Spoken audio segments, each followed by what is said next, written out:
am pleased to welcome today a very, very special guest, Aussie Cossack, also known as Simeon Boykov. I hope I pronounced that correctly, Simeon. Yeah, you got it right. Nice to see you, Warren. Lovely to see you. Now, just for the people who don't know, who are watching you for the first time, you are ensconced in the Russian embassy. Is that correct? Yeah, in Sydney's Russian Consulate, and I have been here consecutively now for 1,017 days. It's been a very long innings, longer than Sachin Tendulkar ever had. Yeah, absolutely. We'll get on to the Ashes a bit later. It is one of those things where you sort of you've been literally ostracised, haven't you, and sort of chased around by the Australian police can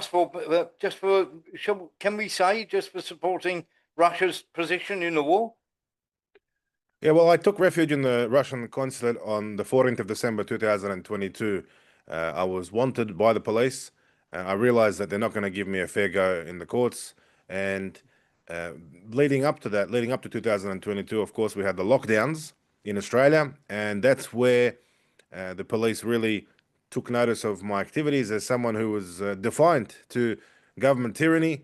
We organized lots of pushback against the police, the government at that time in Australia. Your viewers and listeners may be aware we had very strict lockdowns in this country in those days, and the police and the government never forgave me for that. And in 2022, in May, they finally got an opportunity to lock me up. I got a 10-month prison sentence and was sent to maximum security jail and classified as a national security interest, extreme high risk inmate. And the official charge was breaching a suppression order, breaching a non-publication order.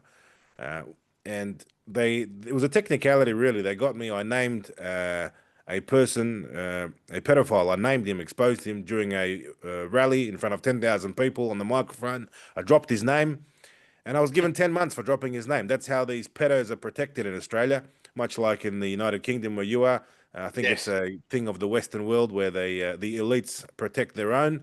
And I named this guy, and interestingly, just recently, maybe about a month ago, the bloke that I named, finally, he was given a 19-year jail sentence. Yes, So for pedophilia.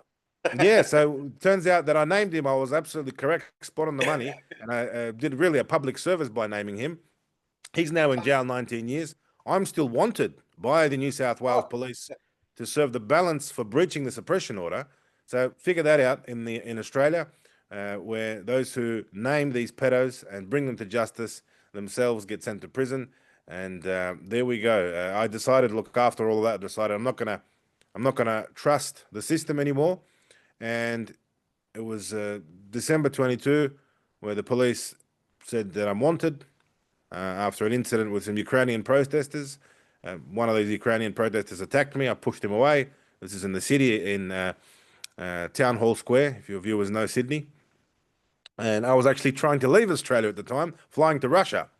And I didn't make it out. The police arrested me.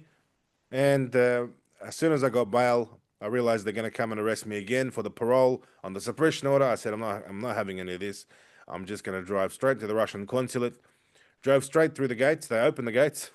I drove in, police hot pursuit on my tail, and basically presented myself to the Russians and said, look, although I'm born in Australia as an Australian citizen, my great grandparents were born in the Russian Empire. They were white Russian emigres, the Cossacks, yeah. the Cossacks who fought against the Bolsheviks, the communists in the Civil War. Although myself, uh, I'm a great supporter of the Cossacks, but I believe that it's very important to support the Soviet Union and the Red Army already once the country was on its feet, of course, in defeating Nazism. And then once again today, Russia is fighting Nazism.